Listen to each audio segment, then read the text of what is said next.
4 जून को पूरे भारत की नजरें लोकसभा रिजल्ट पर थी और इसी बीच धीरे से नीट यूजी के रिजल्ट भी रिलीज कर दिए गए। नीट 2024 के नतीजों की घोषणा के बाद से ही जिसको 14 जून को रिलीज करना एक्सपेक्टेड था, यानी 10 दिन पहले।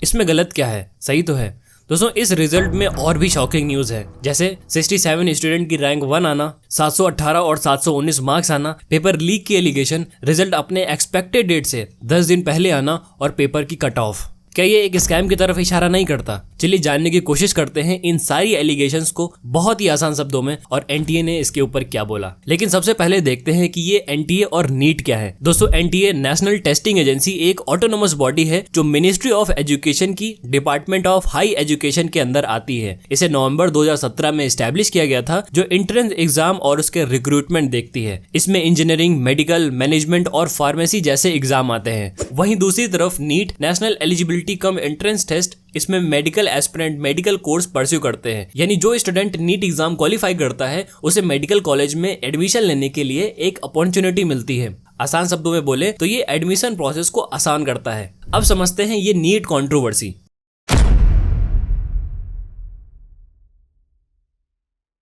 दोस्तों, इसके पहले के सालों के अगर टॉपर्स देखें तो 2023 में 2, 2022 में 1, 2021 में 3, 2020 में 1 और 2019 में भी 1 टॉपर आए थे। लेकिन इस साल 2024 में डायरेक्ट 67 टॉपर्स हैं और इसी के साथ AIR 62 से 69 तक जो स्टूडेंट हैं उनके रोल नंबर बहुत पास है, यानी या तो वो एक ही सेंटर के हैं या आसपास के सेंटर के हैं। और इन 67 टॉपर्स में से 44 टॉपर ऐसे हैं जिनको ग्रेस मार्क्स मिले हैं। बोला ये जा रहा है कि फिजिक्स के कुछ क्वेश्चन का answer student old NCERT book के बेसिस पे दिया था, जिसके लिए उनको ग्रेस मार्क्स दिए गए हैं। जो आंसर की 29 मई को रिलीज करी गई, उसमें जो आंसर हैं वो टेक्स्ट बुक में दिए आंसर से बिल्कुल अलग हैं। ऐसा क्लेम करने वाले 1-2 स्टूडेंट नहीं है, बल्कि 13,000 से भी ज्यादा है। एनटीए इसके रिस्पॉन्स में बोलता है कि हम रिकमेंड करते हैं कि जो एनसीईआरटी में इन्फॉर्मेशन है और उससे जो कंक्लूजन निकल रहा है वही नीट एग्जाम के लिए सही है, बाकी टेक्स्ट बुक की रिस्पॉन्सिबिलिटी हम नहीं लेते। साथ ही एनटीए एक प्रेस रिलीज में बोलता है अभी 2024 में 2023 के कंपैरिजन में 3 लाख स्टूडेंट ज्यादा हैं। तो इस तरह जब नंबर ऑफ स्टूडेंट इंक्रीज होते हैं तो हाई स्कोर के चांस भी इंक्रीज होते हैं और उनके अकॉर्डिंग 2024 का एग्जाम कंपैरेटिवली इजी था।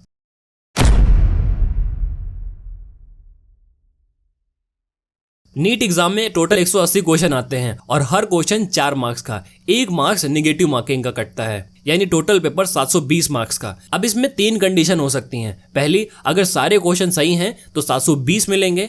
दूसरी, अगर सारे क्वेश्चन सही हैं बट एक क्वेश्चन अटेम्प्ट नहीं किया तो 716 मार्क्स मिलेंगे। और तीसरी, सारे क्वेश्चन सही हैं बट एक क्वेश्चन गलत है तो 716 मार्क्स मिलेंगे और साथ ही 1 मार्क्स कट होगा निगेटिव मार्किंग का, यानी टोटल 715। तो इस तरह 720 मार्क्स आ सकते हैं, 716 आ सकते हैं और 715 आ सकते हैं। इनके बीच के नंबर पॉसिबल नहीं है। लेकिन 2 स्टूडेंट ऐसे हैं जिनके 718 और 719 भी आए हैं और इनकी रैंक 68 और 69 है। इसके एक्सप्लेनेशन में एनटीए बोलता है कि कुछ स्टूडेंट को टाइम कम होने की वजह से कॉम्पनसेटरी मार्क्स दिए गए हैं और इसमें 6 टॉपर्स भी हैं। ये एक्सप्लेनेशन कुछ सही लगता है, लेकिन पूरी तरीके से नहीं, क्योंकि हरियाणा, दिल्ली, छत्तीसगढ़ में कुछ स्टूडेंट को पूरा टाइम ना मिलने की वजह से उन्होंने हाई कोर्ट में एक रिट पिटीशन फाइल करी थी। और ये ग्रेस मार्क्स के लिए एनटीए बोलता है कि 2018 की ऑनरेबल कोर्ट की जजमेंट के बेसिस पे, जिसमें कम टाइम की वजह से कॉम्पनसेटरी मार्क्स देने को बोला गया था, उस मैकेनिज्म और फॉर्मूले के बेसिस पे 1563 स्टूडेंट को कॉम्पनसेटरी मार्क्स दिए गए हैं और ये मार्क्स 20 से 720 तक वेरी कर सकते हैं, जिसकी वजह से 718 और 719 मार्क्स आए हैं। किसको कितने कॉम्पनसेटरी मार्क्स मिलेंगे ये फॉर्मूला किसी को नहीं पता है और एनटीए ने भी नहीं बताया है।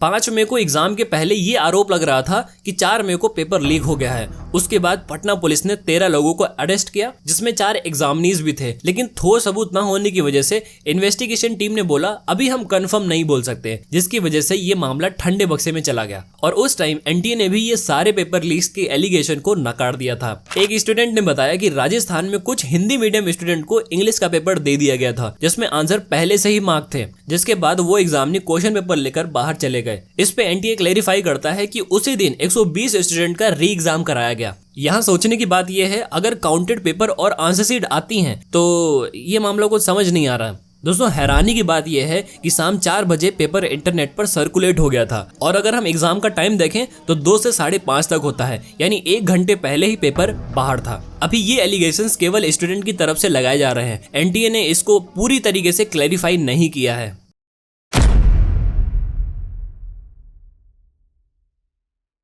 14 जून को रिजल्ट एक्सपेक्टेड था, लेकिन 10 दिन पहले ही 4 जून को रिजल्ट अनाउंस कर दिया गया। इसके रिस्पांस में एनटीए बोलता है हमने सारे प्रोसेस को एस्टैब्लिश प्रोसीजर के अंदर कंप्लीट कर लिया था, तो हमने रिजल्ट अनाउंस कर दिया। लेकिन सोचने की बात यह है 23 लाख स्टूडेंट का रिजल्ट विद इन 30 डेज कैसे कंप्लीट कर दिया गया? आखिर कैसे? एनटीए अपने इस स्टेटमेंट को कवर करने के लिए बोलता है कि जेईई मेंस 2024 सेशन 1 का रिजल्ट हमने 11 दिनों में और सेशन 2 कंबाइन विद सेशन 1 का रिजल्ट मात्र 15 दिनों में रिलीज कर दिया था, तो ये नीट का क्यों नहीं?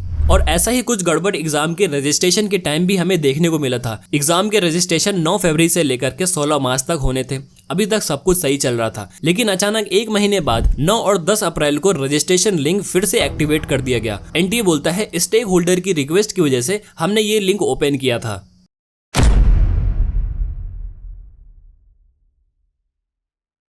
एनटीए ने हाई कट ऑफ के लिए बोला कि इस बार ज्यादा स्टूडेंट अपीयर हुए हैं, जिसकी वजह से हाई परफॉर्मेंस स्टैंडर्ड भी सेट हुए हैं और ये कट ऑफ हर साल कैंडिडेट के ओवरऑल परफॉर्मेंस पर डिसाइड होती है और साथ ही कट ऑफ एग्जाम के कॉम्पिटिटिव नेचर को रिफ्लेक्ट करता है, यानी पेपर इजी था। एनटीए ने ये टेबल भी प्रोवाइड करी जिसमें कट ऑफ दिखाई गई है। 2022 में 259 मार्क्स और अनरिजर्व कैटेगरी के लिए केवल 117 मार्क्स, वहीं 2024 में 323 मार्क्स और 64 मार्क्स है। और ये मार्क्स ज्यादा इसलिए हैं क्योंकि 23 लाख स्टूडेंट इस साल एग्जाम में बैठे थे। अगर लास्ट ईयर देखें तो 20 लाख स्टूडेंट एग्जाम में बैठे थे। ये स्टूडेंट बढ़ने की वजह से ही कट ऑफ बढ़ी है। अब इन सारी एलिगेशंस को देखते हुए पॉलिटिक्स भी स्टार्ट हो गई है। अभी नई सरकार बनने तक ये एलिगेशंस नहीं रुके हैं, तो आगे की फिल्म क्या होगी? क्योंकि जब मेजोरिटी नहीं होती तो एजुकेशन जैसे मुद्दों पर रिफॉर्म बहुत धीरे धीरे होते हैं। हम आशा करते हैं।